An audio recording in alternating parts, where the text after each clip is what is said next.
Hello, can you hear me now? Mr. Lal, Yeah. can you hear me? Yeah, okay. Now you are clear. Okay. Morning. Good morning. Good morning. Good morning.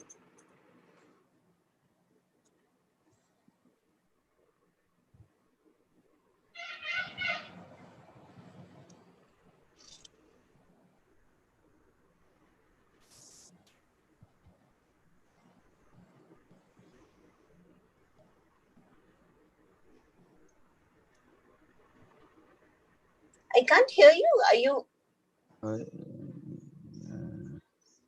You have joined in two places. Yeah. Because no, please leave one. okay. No, because okay. Now let me leave. recording is already on. Please. All right. Okay.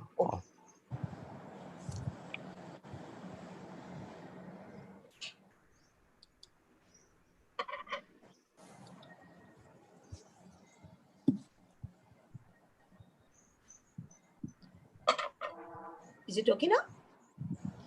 I'm starting, please.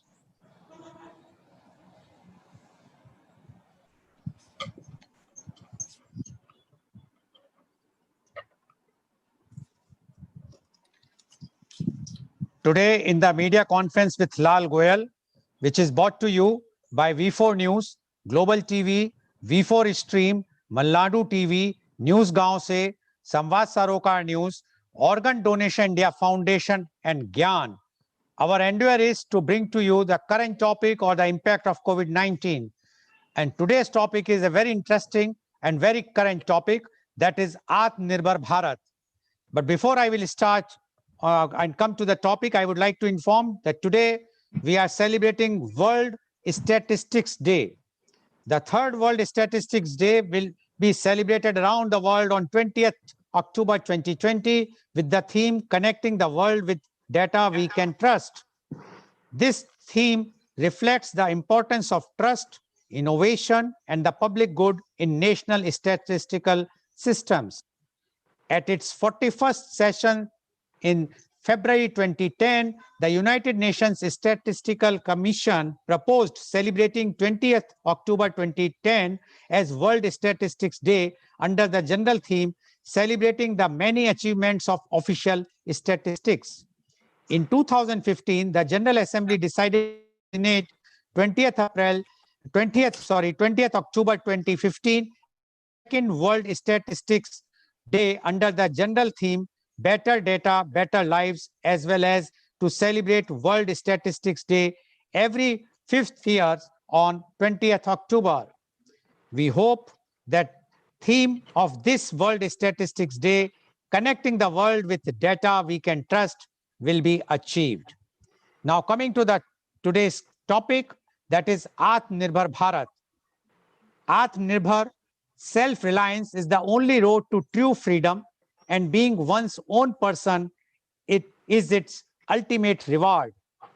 Do we not realize that self-respect comes with self-reliance? Atmanirbhar Bharat Abhiyan, which translates to self-reliant India or self-sufficient India, is the vision of the Prime Minister of India, Honorable Mr. Narendra Modi, of making India a bigger and more important part of the global economy, pursuing policies that are efficient, competitive, and resilient, and being self-sustaining and self-generating. Atmanirbhar Bharat does not mean self-containment, isolating away from the world, or being protectionist. The first mention of this comes in the form of Atmanirbhar Bharat Abhiyan or Self-Reliant India Mission during the announcement of India's COVID-19 pandemic-related economic package on 12th May 2020.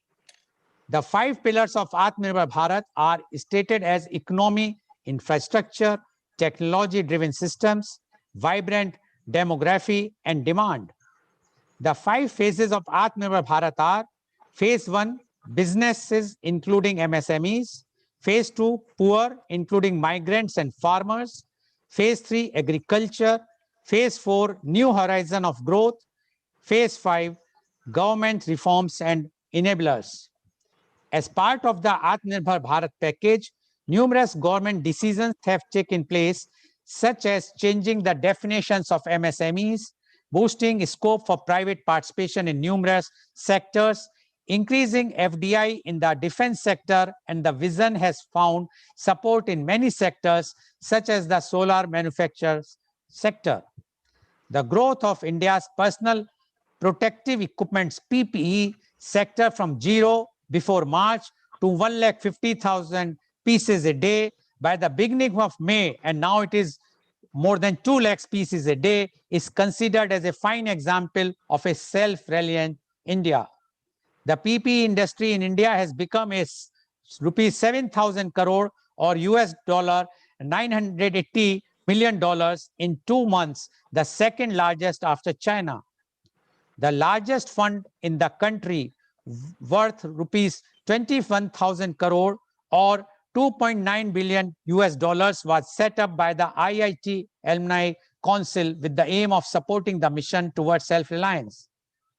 In August 2020, the Defense Minister, Mr. Rajnath Singh, announced that the Defense Ministry is now ready for a big push to Atmanirbhar Bharat initiative by imposing on import embargo on 101 items in a staged manner over a period of 5 years. Minister of Chemicals and Fertilizer, Mr. D.V. Sadanand Gowda, in September 2020 said that India will be self-reliant in fertilizer production by 2023. 3 Farm Acts provides the legal framework to give the farmers the right to choose the price and people to whom they want to sell. During the Independence Day speech in 2020, Honorable Prime Minister Mr. Modi said that the mindset of Free India should be vocal for local. We should appreciate our local products. If we don't do this, then our products will not get the opportunities to do better and will not get encouraged.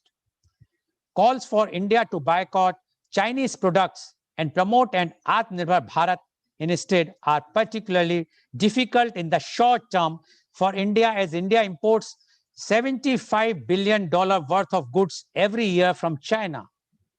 Results of the boycott China movement started showing in early August, with government of China customs data showing that Chinese exports to India had fallen by 25% as compared to the same period in 2019.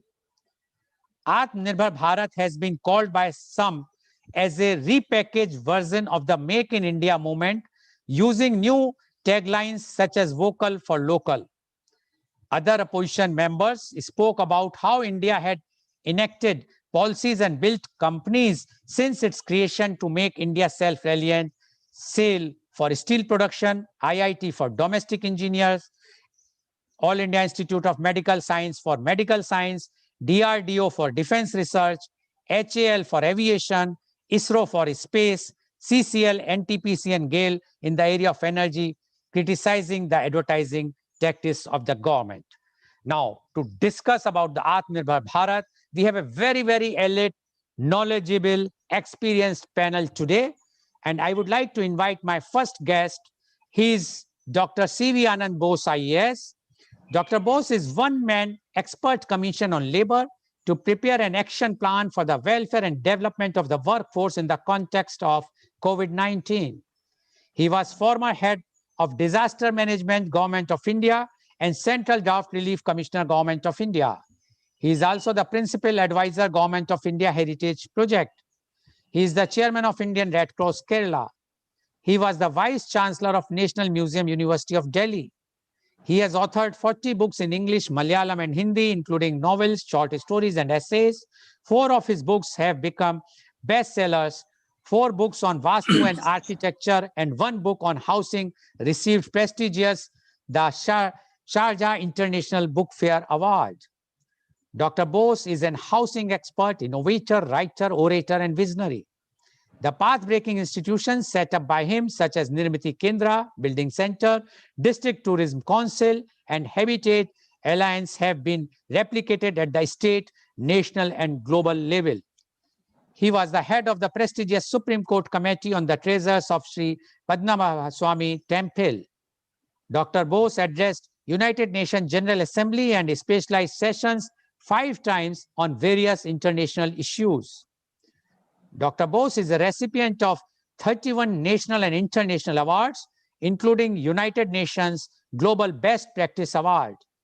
He also received prestigious Jawaharlal Nehru Fellowship.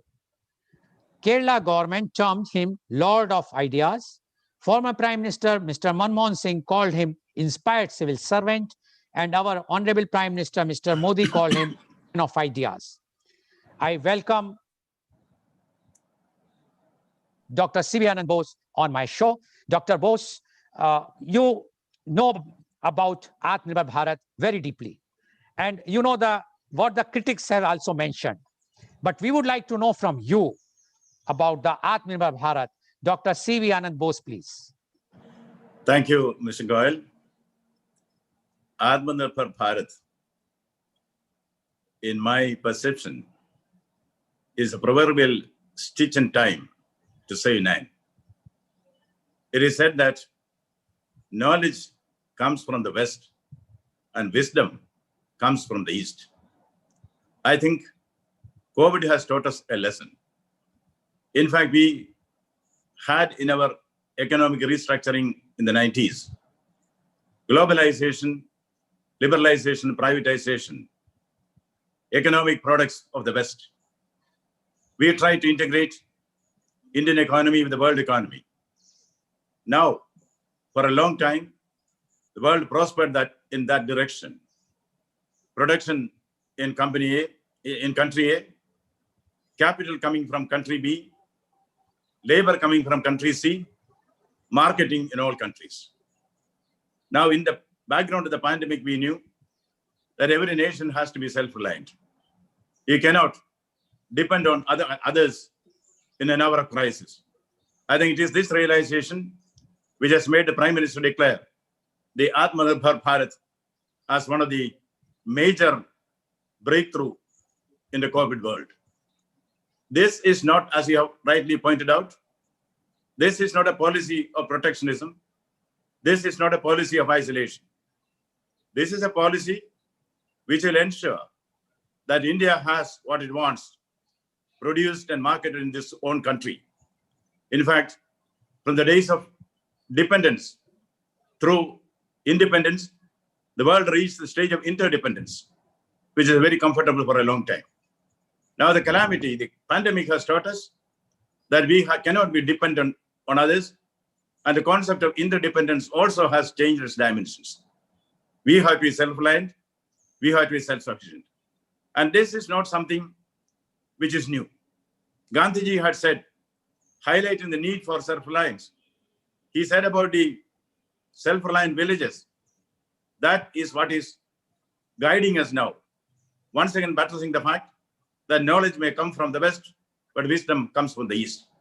This is a comprehensive approach to economic development of this country. And this is not the only thing, this is not to be read in isolation. This has to be read along with other reforms which are made in the field of education, which are made in the field of good governance. I mean, the new economic policy and the Karma Yogi mission. All these are interrelated. This is to equip India as a self-reliant nation. Now, this is a comprehensive economic doctrine. Comprehensive in the sense, as you yourself said in the beginning, in the introductory part, that it covers almost the entire gamut of the economy of this country. I do not want to dwell at length on those facets of it, but one thing is very clear, that few areas where Atmanirbhar Bharat, the package contained in that, lay emphasis are the more important sectors, agriculture and also labor. All other sectors are there, MSME is there. Time doesn't permit me to take it up one by one. I would like to confine myself to the salient features of this in the little time that is given to me. You know, the basic feature of this, more striking at the surface, is that 10% of the GDP is set apart for this purpose. 20 lakh crores is not a small amount. When you think of restructuring this country, the rejuvenation of this country after COVID, 20 lakh crores is certainly a substantial amount. And see how it is disbursed. Agriculture has a priority. We all know that during the COVID period, if India was kept above starvation, it is because of the farmers.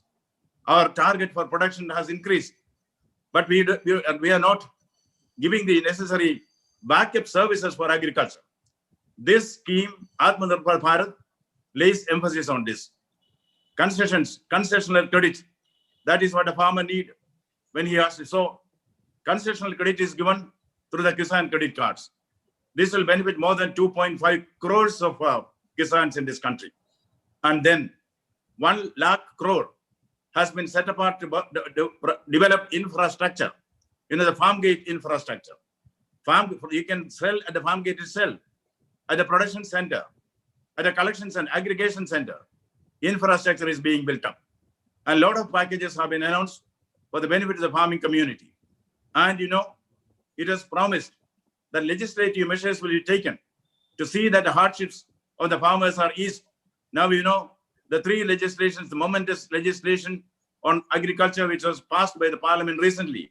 1, abolition, not abolition, freeing the farmers from the clutches of the APMC Act. They can now sell their goods wherever they want, at whatever price they feel is fair. And the second part is they are free to sell. The contract farming is there. For the processors, for the exporters, the farmer decides what to sell at what price. And now the Essential Commodities Act has also been modified to suit the requirements of the farmers. So these commitments which are given, which are implied in the Atmanirbhar Bharat, has also been achieved. Now, when we come to the other allied sectors, you see 15,000 crores has been earmarked for the development of the animal husbandry sector. And the Pradhan Mantri Matsya Sampadan Yojana, almost 20,000 crores are going to the fishermen for marine fisheries, for inland fisheries, for agriculture. So it's a comprehensive approach towards the development of agriculture in this country. And secondly, MSME. When we speak of the employment potential, the workforce of this country, or the progress of this country in the field of production, MSME is equally important. MSME has been given a lot of largesse, I would say. 3 lakh crores have been set apart to provide loan without collaterals. That is a great step forward to encourage MSME. And exports, for government procurement, up to 200 crores, there is no global tender. And the stressed MSMEs, separate package has been announced for them so that equity will be taken by government. Similarly, whatever have the dues, the receivables of the MSMEs, it has decided that within 45 days, that will be given back. Therefore, with emphasis on agriculture, on MSMEs and labor, I'll cut short here, since I am also the one-man commission of the advisory board of the Government of India for labor. You see, and of course, the authority on this, I think Gauri is here, so I leave it to her, because she has been the pioneer behind many of these schemes which are passed by the parliament recently in the labor courts. I leave it to her. But a lot of emphasis has been given to ameliorate the lot of the migrant workers and the other workers in this Atmanirbhar program. Now, one beauty of it which I see is the great principles of federalism which is reflected in this. The borrowing power of the state has been increased 3 to 5%, which means around 4.25 lakh crores will be additionally available with the state governments. Therefore, I would say the Atmanirbhar package is a stepping stone towards making India a greater country than what it is. India is going to be not isolationist. India has discovered its inner strength, and it is on this inner strength that India's future is going to be built. I think that perhaps sums up what this package stands for. Now, 2 other packages which I mentioned in passing. To implement this, the proof of the pudding isn't eating. To implement this, there should be good governance in this country. Following the 8 principles of good governance announced by the United Nations, the Prime Minister has announced the Karma Yogi mission, where Indian bureaucracy, 46 lakhs of them will be kept well-oiled and fighting fit. That is very important. And now we can turn around a country only if we make the education of that country meaningful and purposeful. Therefore, freeing the nation from the clutches of Macaulay type of education, making it India-centric education possible. The new education policy has also been declared. I think all these put together will certainly usher in an age where in the post-COVID era, India will be top of the world, not only in the field of economy, in education, and also in related fields. So I see this as the first step by the country towards a great journey of 1,000 miles. Thank you. Thank you very much, Dr. Anand Bose, for giving your details and opening remarks about the Atmanirbhar Bharat. And Dr. Bose has mentioned very clearly that Atmanirbhar Bharat is required because of the COVID-19, because earlier the countries were depending on each other. Someone is supplying the labor, somebody is supplying the raw material, where it is manufactured, and the fourth country or the other places is going to be marketing. But now in the COVID time, it has become a mandatory for all the countries to be self-sufficient, self-reliant. And that's why our Honorable Prime Minister has come out with a scheme of Atmanirbhar Bharat, which is not only for India, but it is a lesson for the entire world. And according to Dr. C.V. Anand Bose, although this scheme is not a new, Mahatma Gandhi has mentioned earlier that he wanted all the villages to be self-reliant. And basically now it has become in a broader way, thus Atmanirbhar Bharat has come. And he has given all the emphasis that how Atmanirbhar Bharat is moving towards the progress. And he has mentioned that 10% of the GDP, that is 20 lakhs crore rupees, had been set aside for Atmanirbhar Bharat, which is a very, very huge amount. And he also mentioned that the 3 lakhs crores have been put for the MSMEs, and 1 lakh crores have been put for the agriculture, and many other things which have been given for all the sectors which requires the funding in this difficult time. And he says now, because of this funding, as well as the support of the government, definitely the self-reliant or the Atmanirbhar Bharat mission is going to be a great success. And it is a step forward to make the country a self-reliant or self-dependent. And he also said that, yes, this is nothing that it is wrong to say that we are going to be aloof from everybody or we will be protectionist. No, it will be basically creating self-reliance or self-reliant among ourselves. And according to Dr. Bose, these types of Atmanirbharta will definitely give a manifold advantage, like the Karm Yogi Yojana, which has been again announced by our Honorable Prime Minister. It has given a benefit for the 46 lakhs bureaucrats, because they have to be on toes, they have to be refreshed so that they can serve the nation in a very, very big way. And this will definitely give the advantage to the public at large. So according to Dr. C.V. Anand Bose, Atmanirbhar Bharat is a step forward, and it is going to lead the country in a global way as a global leader. Thank you very much, Dr. Anand Bose, for giving your details, the opening remarks on Atmanirbhar Bharat. Now, I would like to invite my second guest. He is Dr. G. Prasann Kumar, IAS.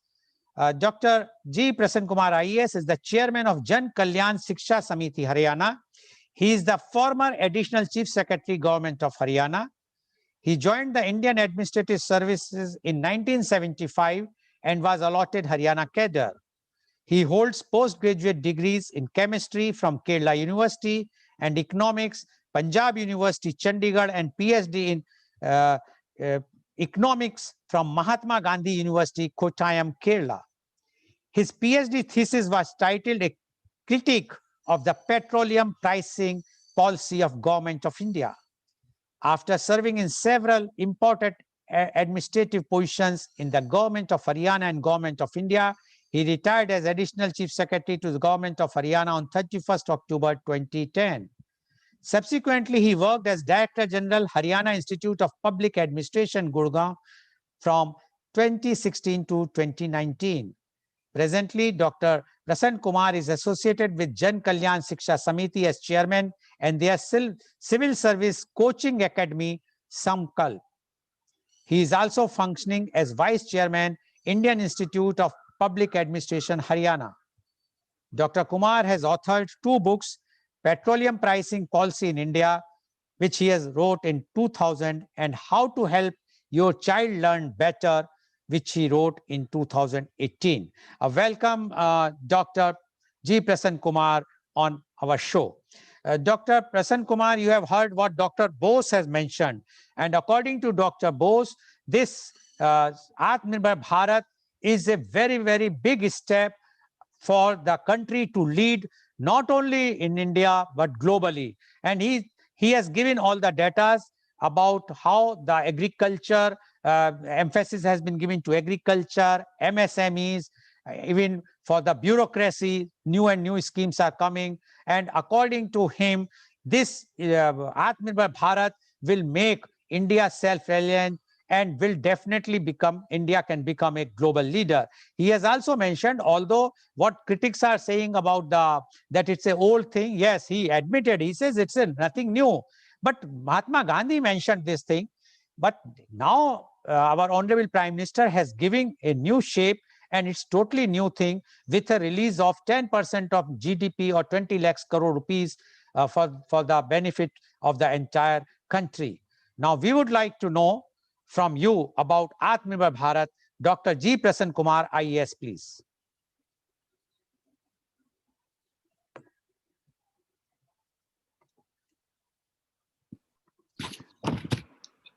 Thank you, Mr. Goel. Since you and Dr. Bose have already talked about the salient features of Atmanirbhar Bharat, I will try to say something different. And I will like to touch upon the need for Atmanirbhar Bharat, how it started, and what was the genesis of this program. As the name suggests, it is Atmanirbhar Bharat, or self-reliant India. And as Dr. Bose said, it has been there for a long time. In fact, we should have started this campaign in 1947 itself. But even now, even if it is a bit delayed, I think we can make a good beginning even today. Some of you might have seen two news items, particularly in the financial columns of the newspapers. One news mentioned that India has a record current account surplus. And the second news was that India has, as on September and October 2020, we have record foreign exchange reserves. I know when I was reading the news, it appeared that they are celebrating it, that we have something to feel proud of. But exactly opposite is the situation. We have current account surplus, not because we are doing well, but it was a result of our near complete lockdown because of the COVID epidemic. For those who are not familiar with economic terms, let me explain what is current account. Current account is defined by economists as the sum of three things: trade balance, which means export minus import; net income from abroad; and net current transfers. Now, if current account surplus is there, that can happen if the export goes up. It can also go into a surplus situation if the imports come down. If export goes up, then we have some reason to celebrate. But what actually happened in India during the quarter April to June 2020 is that the imports came down, and that boosted the current account. Why did the imports come down? Because there was a fall in the domestic demand. Our industry suffered. There was almost total inactivity in our country. And because of that, the consumption went down. the demand for goods and services came down. So naturally, it resulted in a current account surplus. And as a result of the current account surplus, we also had an increased for Reserve Bank of India could mop up foreign exchange from the market. And that resulted in a record foreign exchange reserve. So this is not a reason for celebration. What we had to understand is that how do we increase demand in our country? Because if we do not increase demand in our country, we cannot reach a situation of 8% or more than that of GDP growth. Suppose if we had 8% GDP growth, then we would not have been worrying about the current account. We had nothing to worry because automatically the export would go up, demand would also go up, consumption would go up, and everything would be perfect. But now we have a situation where there is a, during the quarter, April to June 2020, we saw a 24% fall in the gross domestic product. FDI inflow reduced, net portfolio investment reduced, and there was also a fall in external commercial borrowings by the private parties. Now, to some extent, government was able to raise the demand, domestic demand, by adopting some of the practices such as direct benefits transfers or increasing the funds for Mahatma Gandhi National Rural Employment Guarantee Scheme. This of course worked, but that was not adequate. That is why the Prime Minister announced on 12th May 2020 that we are going to have a major campaign called Atmanirbhar Bharat Abhiyan. And subsequently, the Finance Minister also announced a series of reforms to boost the demand in the economy and to make the people self-reliant. But a question arises whether 10% of GDP, which was provided as a stimulus package, whether that is enough or not. There are other countries which have done much more. Japan, for example, has announced a stimulus package of 20% of GDP. USA has already announced 10% and they are going up. They may also go to 20%. So 10% may not be adequate in the Indian context also. But we have to think about it and we have to see how we can overcome this problem. Now, when we have a current account surplus, it also means that there is less investment in our country. Less investment will also mean less job opportunities. We already lost a huge amount of labor. We have seen the problem faced by the migrant laborers. All these are result of less investment, which again has led to current account surplus.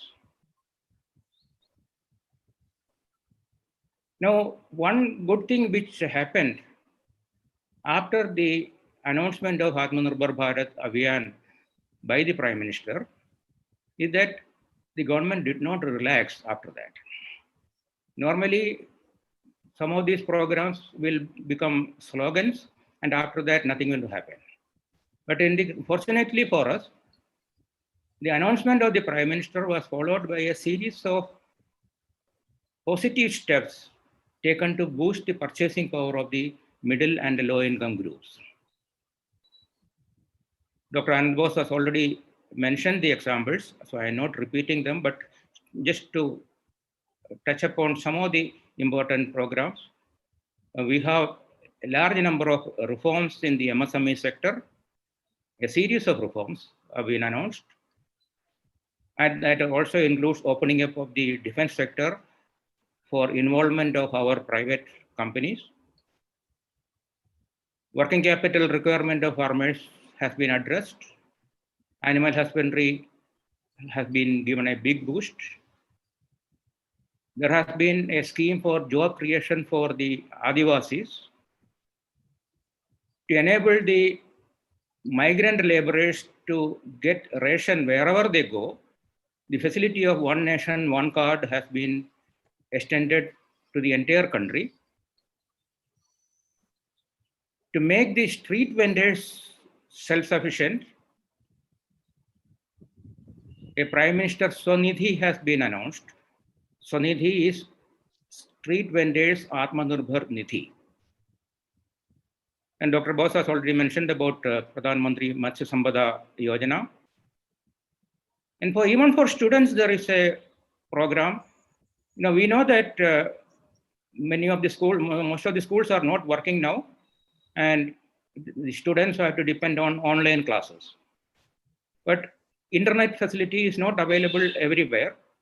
So to make the students self-sufficient, a Swayamprabha platform of 24/7 DTH channels has introduced channel for every class from up to 12th standard. And in addition, 3 new labor codes and 3 new farm laws have also been enacted. Now, there could be some protest, some resistance in the beginning from the labor class as well as from the farmers.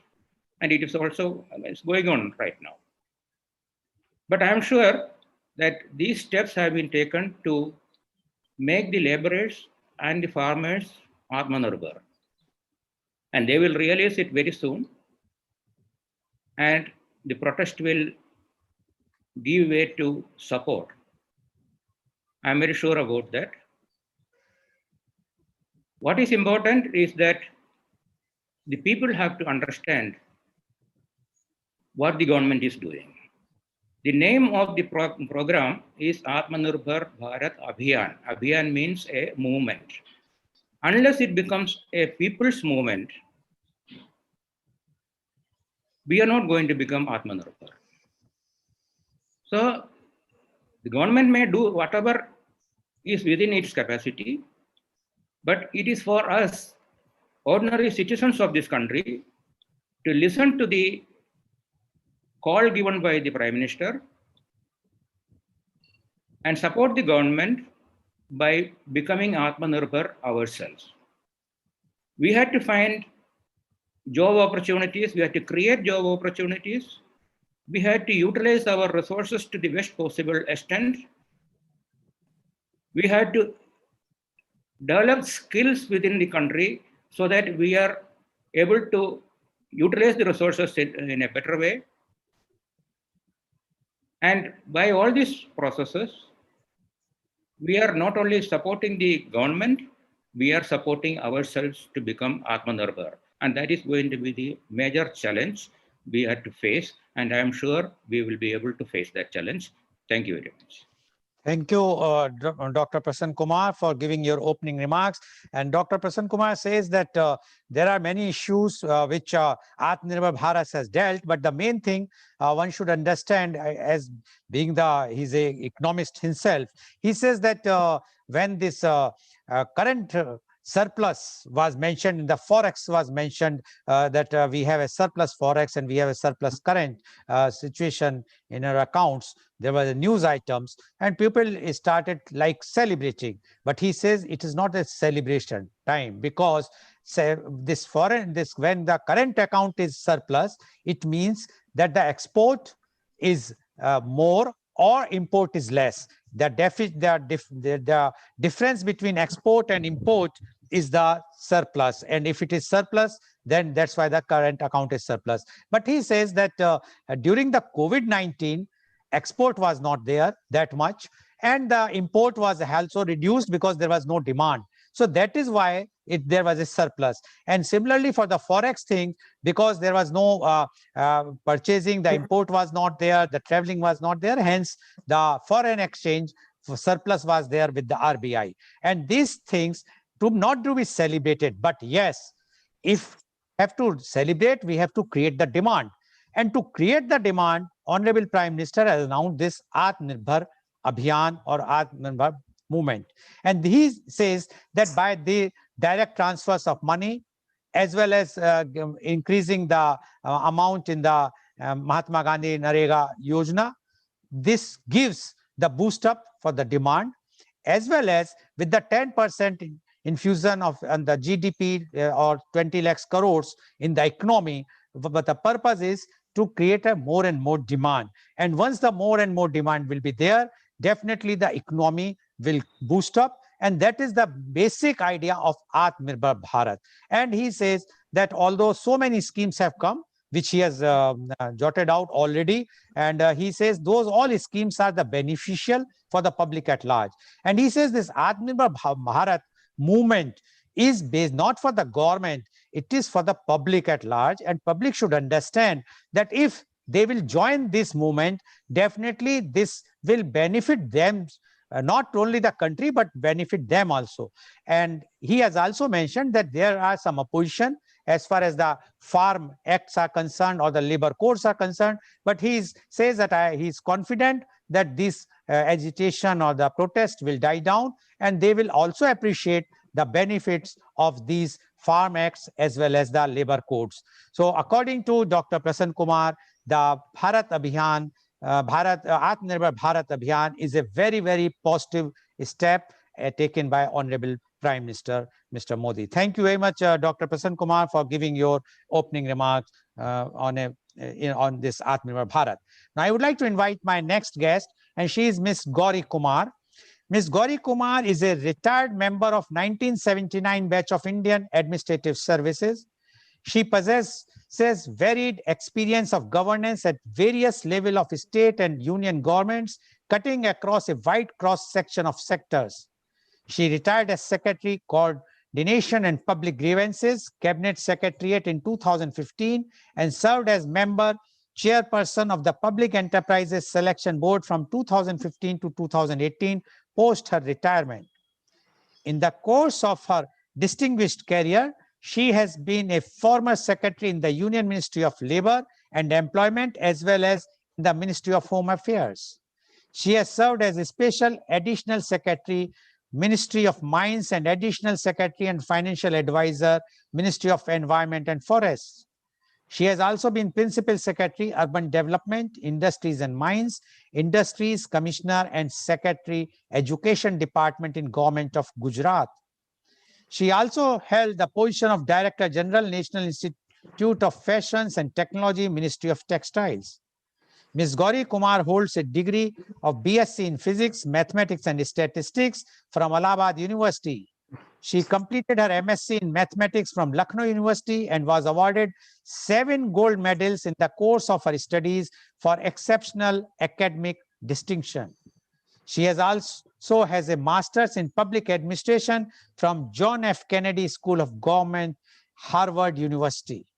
As a fellow of the Edward G. Mason Program in Public Policy and Management, she was awarded the Lecture Fellowship by Harvard for commitment to excellence, academic achievement, and public service.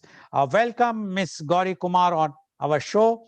Ms. Gauri Kumar, you have already heard what Dr. C.V. Anand Bose as well as Dr. Prasanna Kumar has mentioned. And both have said that this Atmanirbhar Bharat is a very, very positive, progressive step for the country. And they have given all the details how the Atmanirbhar Bharat is very much required. Although they both mentioned that this is something old, which according to Dr. C.V. Anand Bose, Mahatma Gandhi wanted this thing. And according to Dr. Prasanna Kumar, this scheme should have been applied in 1947, but now it has applied, delayed. But he says now because it has applied, it will pick up, and definitely it will give boost to the Indian economy and in condition of the Indian economy. So now we would like to know from you, the Atmanirbhar Bharat, Ms. Gauri Kumar, please. Thank you, Mr. Lal Goel. You are using mobile phone, correct? Can you just turn it, whatsoever you're using, just because you just turn it? Yes, yes, please. Now you are on the full screen. Yeah, yeah. Yes. Thank you, Mr. Lal Goel, and Your good morning. face just, yes, Yeah, yes, yeah. please. Um, No. yeah. Yes, Okay. yes. Thank you. Good morning, Mr. Lal Goel, and good morning, my fellow panelists, Dr. Anand Bose, Dr. Prasanna Kumar, and the wonderful audience. Um, the Prime Minister has indeed given an exhortation, I would say, for Atmanirbhar Bharat. And what he's talking about is a resilient, strong, vibrant country which will make for the world. So let's go to the global context. The World Bank has said that 2020 will see a contraction in the economy, global economy, by 5.2% in the best case scenario. So it'll be at least 5.2% contraction. There would also be the most severe contraction in per capita income across the globe in the largest number of countries since 1870. Uh, and in this very grim scenario, where we see that the global value chains, we talked about that. Dr. Anand Bose referred to to labor from some place, infrastructure from some place, etc. Um, the global value chains are breaking. There is increase in protectionism across the world, and the trade alignments are very dynamic in view of geopolitical uncertainties and equations. And very interestingly, the silver lining in this grim scenario comes from emerging markets and developing economies as predicted by some of these global institutions. And India is one of them. Uh, it's also a fact that COVID has disrupted life choices across economies, businesses, workers, industry, labor, society, like never before. But it has also, Dr. Bose referred to it, that we always followed the Western economic development model. Where you'll start with the primary sector, you'll move to the industrial or the manufacturing sector, then you'll go to the service sector, and then you'll go for integration with the world economy. That's a typical trajectory that the Western model envisages. So we've been following that. I think what COVID-19, and there's a time and place for every initiative. Let's accept that. What COVID-19 has done is that it has challenged the conventional paradigms, it has broken popular myths, but also left open a window of opportunity for us to seize the moment to create our own model based on our innate creativity, resilience of our people. Technology and digitalization indeed make it possible to do so in an easy, effective, economical, and transparent way. Um, it is also that moment where I think Dr. Kumar referred to it, that it has to be a movement. So it's a very interesting moment in the history where the interest of almost all stakeholders, be it industry, be it state government, be it central government, be it local governments, be it workers, everybody's interest converges. So it offers us a great opportunity to be able to transform our business and government processes. Now let's see the domestic context of where the Atmanirbhar Bharat is coming from. You mentioned, Ms. Goel, that it's very similar to Make in India. Now, Make in India was launched on 25th of September 2014, immediately after the new government came to power. And very interestingly, many people don't know that it was followed immediately on 16th of October 2014 by Shramev Jayate Karyakram, where the PM exhorted, he lauded the workers as Shram Yogis. We are not talking of Karma Yogi. He lauded them as Shram Yogis. And what has happened thereafter? we are seeing that from Make in India, we are jumping to Atmanirbhar Bharat. I think we are missing a lot which has happened in between. In between, a number of initiatives have been taken, and let me focus now on the things which have been done for industry. So we have for boosting domestic manufacturing, we have Make in India. It has now gone into sectoral focus, identifying which are the subsectors of economy where we have a competitive advantage. Go for it, proactively woo investors across the world and from India to come and invest in India. We are trying to fast track industrial infrastructure and reduce logistics cost. I'm not going to go into details, but there are industrial corridors, there is the national infrastructure pipeline, there is a defense corridor. So there are so many initiatives which have been taken to improve, to reduce the logistics cost by improving ready infrastructure. We have, we have been saying that why did we miss opportunities arising out of US-China trade fallout? And we did, and there are a lot of studies which say what were the reasons. And one of the reasons they say is land and labor costs, poor infrastructure, poor manufacturing, poor quality, global quality standards. So when we talk of infrastructure and we talk of industrial estates, we talk of corridors, industrial corridors, the advantage is that land would be available there.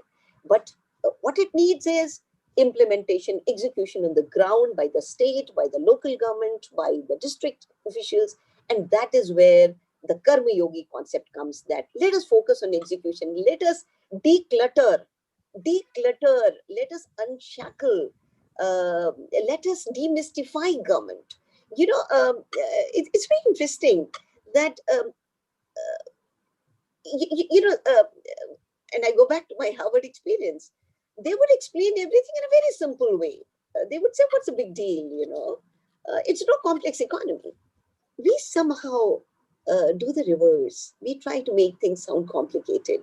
Our laws will be so complicated. We'll need 15 people to a series of host of advocates to interpret it differently. One would interpret one way, etc. I think it is time that we realize that multiple organizations set up, some for developmental schemes, some for the regulation, some for facilitation. I think it's time for convergence, consolidation, collaboration. That's the moment is here and now. It wasn't yesterday, it is there today and before us. And I think all of us need to seize that unique opportunity to transform our processes. Now, let me again go back to the global context. So where are we today? Ease of doing business. We have jumped 79 positions from 142nd rank in 2014 to 63rd rank in 2020 in the World Bank's Ease of Doing Business report. We have consistently been increasing our FDI inflow, which shows the confidence of investors. It was the highest ever in financial year 1920, going up every year. Very interesting and sometimes surprising index is a Global Innovation Index. Now, Global Innovation Index shows our capacity for R&D to be converting into actual revenue. We used to be 81st rank in 2014, and we have just in 2020, the ranks are just out. And for the first time, we have broken into the top 50 rank. We are ranked at 48th. The overall domestic value added share in exports, and I think Dr. Kumar was referring to the current account deficit. The overall domestic value added content in exports has increased from 81.2% in 2005, that's long back, to 83.9% in 2016. Is still a long way to go, undoubtedly. Let's go to the startup system. Let's go to where the sparks are. The State of Indian Startup Ecosystem 2020 is a report which has come out recently. And it says that, we started with tech-focused ventures, but now it has grown exponentially. we will have about 55,000 startups by end of 20, which would have raised funds to the tune of $63 billion. By 2025, we expect the startups to cross 100,000, with total funding likely to be over $150 billion and total value creation exceeding $500 billion. Now, something even more enlightening and delightful is the fact that we are home to 33 unicorn startups. Now, a startup is called a unicorn when it is valued at over $1 billion each. So we are home to 33 unicorn startups with a combined valuation of $114 billion. A very interesting things, I think it is 2-3 days back, a news report had come, and Dr. Kumar, you were referring to news reports. It was a very heartening news report that 6 unicorns were added recently, even in the midst of pandemic. Unicorns valued at one, who have broken into the ranks of $1 billion and above valuation. There are still lots of issues, and there are issues which we need to address, and we need to address now. But let us not lose sight of the silver lining in the very grim scenario, because aspirational India always has to look at in a very balanced, dispassionate manner on where we are and where we want to go. The announcement by Atmanirbhar Bharat could not have been made without this very firm foundation of policy initiatives which have delivered some results to us. That we still have a long way to go is what Atmanirbhar Bharat tells us. I will not take you through, what is the role of startups we have discussed, or the role of MSME, except for a few statistics. Today is the statistics day, Mr. Lal, said, so let me quote a little bit of statistics. Very interesting. The micro, small and medium enterprises work across geographies, 45% rural, 55% urban. They provide employment to 11.1 crore people spread across sectors. Manufacturing, 32%, trade, 35%, and other services, 33%. Look at the ownership pattern. Ownership is across social groups. 12.45% scheduled castes, 4.1% scheduled tribes, 49.72% OBCs, and the rest, 32.95%, is by others. Even more interesting, 20.37% enterprises have female ownership, and not because I'm a woman, but I think female ownership brings in, and we'll come to it, I'll come to it a little later, but that brings in a totally different. Let's go to labor. And I mentioned that immediately following Make in India, the Prime Minister had launched a series of initiatives under Shramev Jayate Karyakram. Let me very quickly take you through how transformational those initiatives were. The first thing was that in all these years of Employees Provident Fund organization, the subscribers never had access to their EPF account. Never ever had they access to their EPF account. How were they operating? It was a blind hole. There is a mandatory requirement for the employer to pay money, for the employee to pay money. It goes into my account. I don't know. I have no access to the account to know whether the money has gone in, what is my balance. Even to withdraw that money, I have to go through my employer. What does it mean? I can't change jobs. If I change jobs, or if I'm not getting along with my employer, I will never be able to withdraw that money.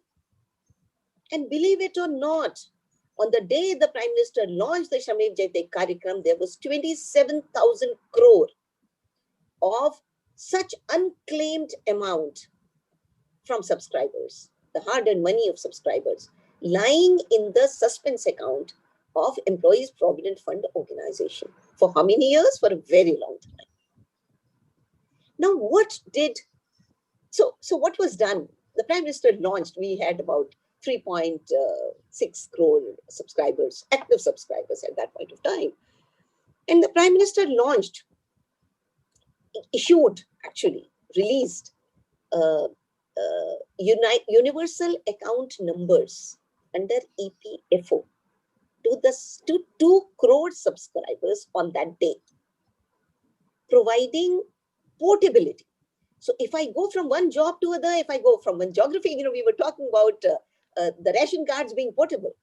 This was done in Shramev Jayate Karikram for EPFO, providing portability of geography, portability of jobs, which was also a prerequisite. Portability was a prerequisite by the Supreme Court of India for bringing in the construction workers under the fold of EPFO, for bringing in contract workers, for formalizing anybody. For the first time it happened. And from then, from the 3.6 crore, 6-7 crore active subscribers that we had in under EPFO, today the numbers have gone up to 4.96, somewhere there. Similarly, in ESIC provides you, employees state insurance company corporation provides comprehensive medical cover. Similarly, there the numbers were 1.9, and today the numbers have gone up substantially. So this opened the window for you to convert the informal workers. Well, it's a very interesting thing, We have these very tough labor laws, and we say, oh, you relax the labor law, it is the biggest disservice you've done to labor. Do you know how many percentage of workers are covered under the labor laws, these very tough labor laws? Today we have about 4.76, 4.8 crore workers under EPFO, increasing from the earlier 3.6. Today we have about 3.6 crore workers under ESIC, increasing from 1.9 in 2014. And what is the total number of workers in India? It's 50 crore. At best, we have 10% of the workers which are getting any benefits. And this, I think, fact came to hit us hard. The reality of this, the challenge of it came to hit us hard during the pandemic in the migrant crisis. All these were informal workers.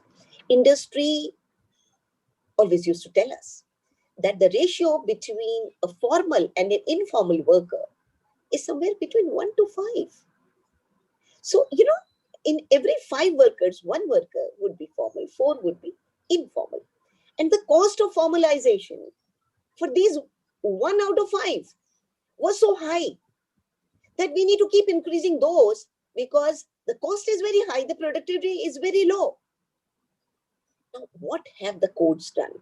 Let's go to the codes. What the codes have done, incidentally, we also, the Prime Minister also in the Shramev Jayate Karikram, he also released some very bold steps. He released a Shram Suvidha portal for industry to file a single compliance for 16 labor acts under the central sphere. And these were one of the worst ones. So single compliance at one place.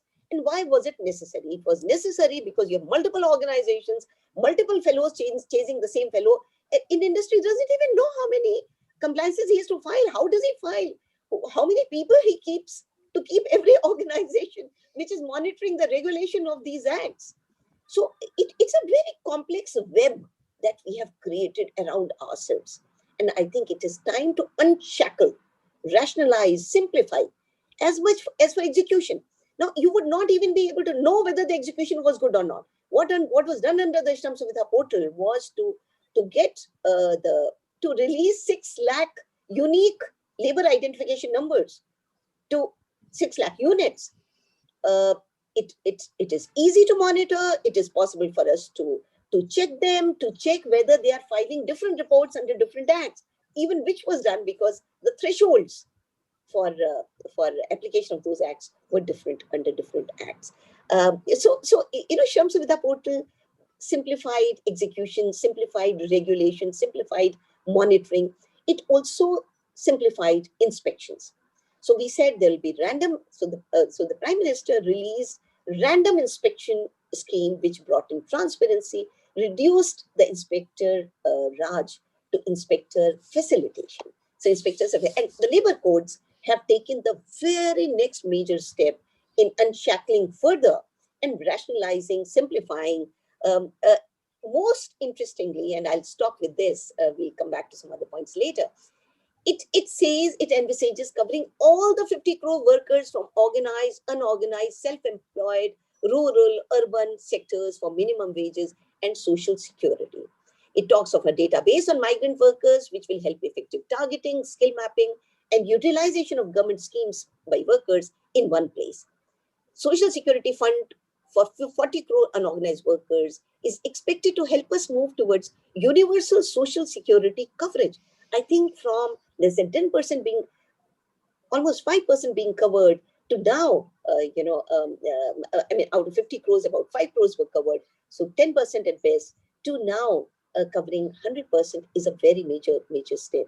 And we do hope that it will be taken in the same spirit and the execution will be holistic of everything that we are talking about by states, by everybody. I'll come back to other points later. Thank you. Thank you very much, Ms. Gauri Kumar. And really today, it seems that we are celebrating the World Statistics Day because Ms. Gauri Kumar has given so many statistics about the Atmanirbhar Bharat that I cannot even repeat those statistics. You all have already heard. And I'm sure the United Nations should appoint Ms. Gauri Kumar as their goodwill ambassador for this World Statistics Day or for the next 5 years, because this statistics, because what she has mentioned is how the Atmanirbhar Bharat has benefited. And because she was the secretary in the labor department, her emphasis was on the labor. And she says how those poor labor, the migrants, how they've been benefited by this Atmanirbhar Bharat and the Shram Yogi Yojana of the government. And she also mentioned about the startups, a unicorn, that we have already have 33 unicorns, which is a remarkable thing in a startup. And so many other things which she has mentioned, which I would not like to repeat, but sure, what you have mentioned, I'm sure the viewers have now fair idea about the Atmanirbhar Bharat and how it is beneficial. But now I would like to go to Dr. C.V. Anand Bose. Dr. C.V. Anand Bose, now everybody has mentioned many things about the Atmanirbhar Bharat. But we would like to know, because you are the one-man expert commission on migrants, and the migrant problem was a thing which I personally feel that we all failed, whether it was a Supreme Court or the government, central government or state government or the civil society, we failed to solve the problem at that time. Yes, afterwards, whatsoever has been done, that is a separate thing. But the crisis which migrants have shown. So we would like to know about what are the silent features of Atmanirbhar Bharat program, especially for the migrants, because economy already so many have been dealt and mentioned. So I would like to know from you about the migrants, Dr. C.V. Anand Bose. Yeah, I think the best person to speak about that is Mrs. Gauri, because she is a pioneer in this field. The universal account number, which is considered to be one of the great steps forward in this direction, was her brainchild. And I have also requested her to give her input to the report, which we are going to submit to the government of India. So I hope she will take on. But this Atmanirbhar Bharat package gives a lot of emphasis to ameliorate the lot of the migrant labor and the workforce in general. As an immediate measure, you know that the finance minister is on record that 5 kilo of rice and 1 kilo of chana will be given free to the migrant workers, at first for 3 months, then I think it was extended by another 3 months. Then affordable rental housing in various districts of the country. And a lot of other measures are also there. The most important one, which is mentioned already here, is one nation, one ration card. I may submit it for consideration of Gauri again. This one nation, one ration card is certainly a laudable idea. But practically, people say that ration card is given to the family. So if I am here in Kerala as a migrant worker, and takes the card. Where will my wife and children be fed when they're in UP? So I think one nation, one person, one ration card. Let it be for every individual so that that problem will not be there. I hope that somebody will find a solution for this. Now, the focus on these two things. I would like to see the global dimensions of this Atmanirbhar Bharat. Dr. Prasanna Kumar said, we should have started it in 1947, but even though better late than never. Yes. See, whenever there's a crisis like this, certainly the visionary leaders have come forward with solutions like this. There was in 1970 something which should have been called Atmanirbhar Russia, but they called it by some other name. Lenin, see, after the Great Revolution, when he assumed power, he found that revolution is different, administration is different. And you know, he was a strong atheist, he was anti-God.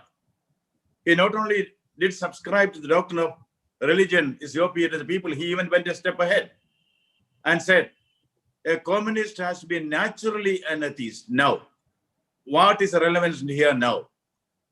Then he knew that agriculture is not making headway as he expected it to be.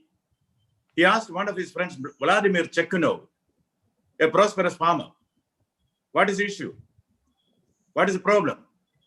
Chekhanov told Lenin on his face, you are the problem. Why? See, we are farmers. If we sow the Communist Manifesto, the field will not give us grain. We have to give seed. We have to give manure. We should have money. Then he said, okay, what do we do? He said how agriculture can be implemented. Then came Lenin with the Atmanirbhar Russian scheme.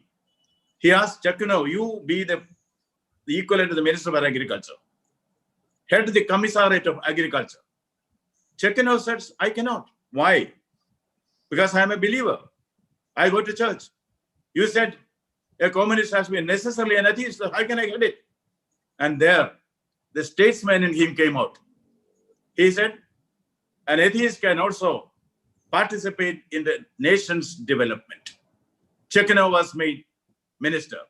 And so many other believers were also taken in because agriculture, he knew, is going to be the most important sector for the development of the Soviet Union. And number two, then he said, another part of his Atmanirbhar Russia, he said, the two pillars, now the Prime Minister said about the 5 pillars of this, isn't it? Which Goel himself has narrated here. Lenin said, the 2 pillars of the growth and development of Soviet Union is education and electricity. Think about it. Two apparently dissimilar things, but education and electricity, industrial progress and educational upswing. That was the Atmanirbhar Russia, which he said, at a critical moment, when there is a new situation, you should have a new solution. That is what is called, Alvin Toffler calls adhocracy. Bureaucracy. Bureaucracy will function within rules, regulations, precedents during normal times. But when there is a new normal, adhocracy, immediate decision, a different way of thinking, out of the box action, that is what is required. Therefore, I will relate the Atmanirbhar Bharat to tide over the pandemic crisis to the situation which was there in Russia and how they dealt with it. I don't want to expand more on this, but one more thing. See, Fidel Castro came to power through the barrel of a gun. He deposed Batista. But when he came to power, he knew what is required more for the development of Cuba is education. So he said, ya si puedo. The Spanish word means, yes, I can. And they prospered. Their Atmanirbhar Cuba was based on education. Therefore, whenever there is a crisis, there is need for a solution. And India's solution is this. Because the new normal, this paradigm shift has already taken place. This world is going to be different. So India has to stand on its own legs. Therefore, we have given emphasis on the various sectors of the economy and tried to bring them together so that we can have a prosperous India which will be able to stand on its own leg, whatever happens outside. So what I see in this is a global vision translated into local action.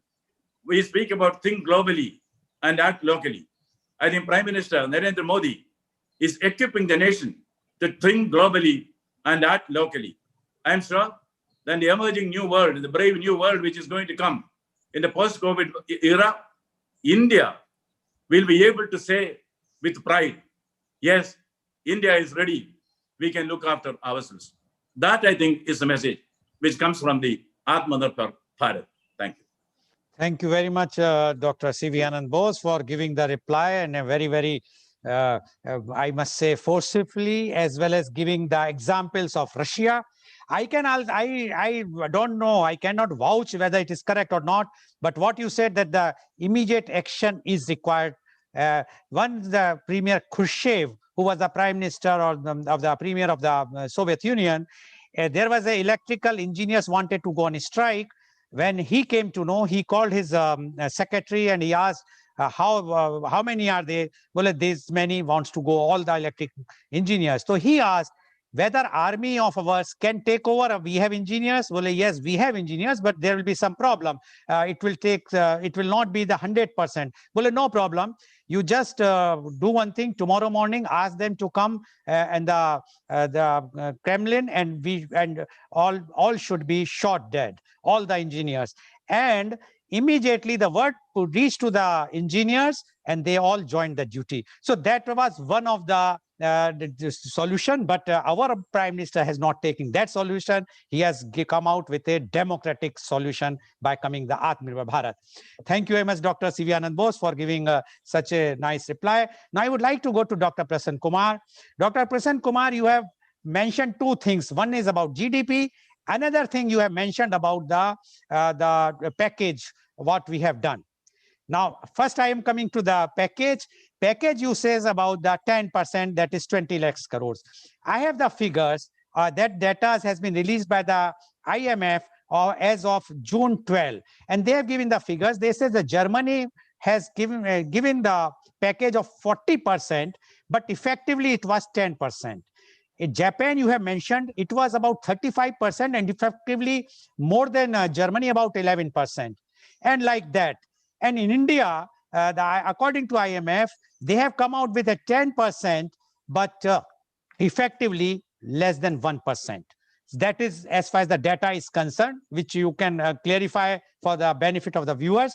Secondly, when GDP projections are at the lowest, even lower than the many countries like Bangladesh, etc., how you think Atmanirbhar Bharat will overcome this financial crisis? Dr. Prasanna Kumar, please.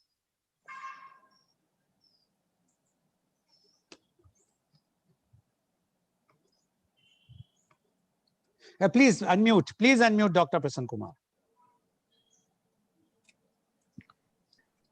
So Goel, you are right about the numbers, but we had to keep in mind that everything does not happen overnight. We have made the announcement. The finance minister has announced the stimulus package sometime in the month of May and June. And of course, it is happening. It cannot happen overnight, and government may have to do much more than what it has already mentioned. Probably the huge foreign exchange reserves which we have, the $550 billion of foreign exchange reserves, probably part of that may have to be put into the market so that the availability of liquid money is there.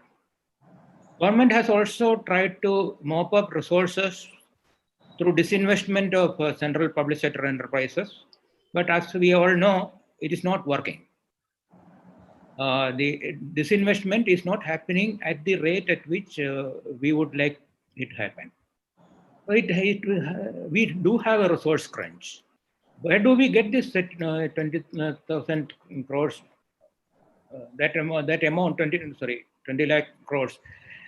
That amount is not going to come just because we wish that money is available with us. It's not available. So it has to be created by the government through various sources, and so it will take time.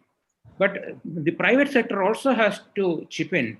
The people have to also have to, as I mentioned, that we have to do something to create jobs. We have, instead of looking for jobs, we have to do something to create jobs. If our private sector, if our entrepreneurs, if they come forward and create jobs, then most of this problem can be solved. The main problem is we are having the two experts are there on the labor side. They will be able to give more details, but the labor is going to be our major problem. We don't have jobs for them. Unless we find jobs for them, the whatever stimulus package which we have given, that is not going to be adequate. So all of us have to put our thinking caps and think in what way we can generate employment in our country, in what way we can create demand in our country. Because unless demand is created, whatever scheme government announces is not going to work. Okay, thank you, Dr. Prasanna Kumar. We have to create the demand, and according to Dr. Prasanna Kumar, the private companies as well as we all have to chip in, and we have to see to it that demand can be created. Now, I would like to go to Ms. Gauri Kumar. I would not like any question on the labor because I know you are very strong on the forte, but I would like to know how we claim to build Atmanirbhar Bharat when we are already selling the public sector assets to private parties, who in turn offloading its bulk shares to foreign investors. And if you want, I can give an example of an airport. I can say in the Bangalore Airport, International Airport Limited, which operates the Camp Vada International Airport in Bangalore, India. It was given to a private party, and that private party ultimately offloaded to a company which is not an Indian company, it's a foreign company. Similarly, if we see that even the telecom company thing, the company like Geo, they are offloading their shareholdings and giving to the foreign companies. Now, one side we are talking of Atmanirbhar Bharat, and other side the holdings are going abroad, the foreign companies are taking. Then where is the Atmanirbhar Bharat? Ms. Gauri Kumar, please. Thank you, Ms. Lal. Very good question, I must say. See, we are talking of collaboration between government. I mean, we were discussing how does government put money in the pockets of people. I think government can create a facilitating framework. Thereafter, it is for the private sector, it is for workers, it's for each one of us to make use of those opportunities, to optimize what is offered to us. You were mentioning about, in a way, about FDI. You know, why is FDI important? Let's understand, why do people have FDI, or why do people link up with global value chains? You'll be surprised to know, global value chain is what we were referring to earlier. Most of the poor countries, including China, actually built their economy and they raised themselves out of poverty by linking up with global value chains. FDI is a great resource for getting the latest technology, getting access to some markets, for getting investments. Dr. Kumar talked about where will the government get, where do we get the investments for infrastructure? We need huge investment for infrastructure. We'll have to go for public-private partnership. Now, infrastructure in public-private partnership would require people to invest money in that. I want to make two more quick points about the opportunities which are available. We were talking of the farm laws. The farm laws have opened tremendous opportunities for the migrant workers who were tech savvy, who are industry smart, who have gone back to their native places, and a lot of them have gone back. It opens tremendous opportunities for them to bring in latest technology like artificial intelligence, data analytics, Uberization, for efficient farm gate infrastructure, value addition, integrated agriculture. For a long time, we have had our rural landscape has had suboptimal agricultural practices and underemployment. I also believe that the social security system, which is, and this is in response to what Ms. Kumar was saying, the social security, universal social security will ensure that we hugely underestimate the enterprise of our people. The startup unicorns, I think, have challenged those paradigms also, and we need to revisit our own impressions about our own country and the enterprise of our people. the people who have gone back to the villages, if they are given social security and certain protection, social protection, they will be more inclined not to be risk averse. Right now, they are risk averse because they don't have basic security. Now, if we have social security provided to them, they'll be a little more risk takers. Their enterprise will be unleashed in myriad ways in the rural landscape. Work from home, and that's the last point which I would like to make. We say Atmanirbhar Bharat. How will Bharat become Atmanirbhar? Bharat is not going to become Atmanirbhar unless we have Atmanirbhar families, Atmanirbhar villages, Atmanirbhar states. How does a family become Atmanirbhar in a new context, one may ask? Now, work from home and distributed manufacturing is a norm these days. We have so many resources at home. We have one of the lowest labor force participation rate for women. Women bring certain innate aptitudes in terms of allocation of work, efficiency, multitasking. These are all very critical in the times of COVID. So they, as well as the senior citizens, I think will be greatest resources at this point of time when we are working from home, and mobility is no more an issue. Okay, thank you very much, Ms. Gauri Kumar.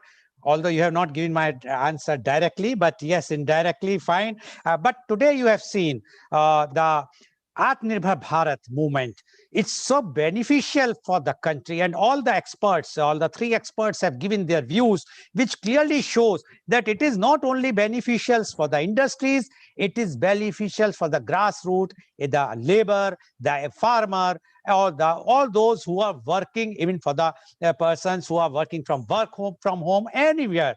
And this is a game changer, because nobody has thought that if we become India will become the self-reliant, the Atmanirbhar. Definitely, the day is not far that our steps will be far ahead from other countries, and we will be the global leader as far as the Atmanirbharta is concerned, otherwise also. So thank you very much for giving your views. And today's program, which has been live telecasted by V4 News, Global TV, V4 Stream, Malnadu TV, News Gaon se Samvad Sarokar News, as well as it was shown live on Facebook and YouTube. And our endeavor is to bring you every day something new and the current, because you might have heard something which is happening in the medical field. So tomorrow our topic is the media conference with Lal Goel is Ayush versus allopathy. Yes, you heard correctly. Ayush versus allopathy. There is a controversy has come out, but we will analyze whether it's a controversy or not, whether they are against each other or they are complementing each other. So tomorrow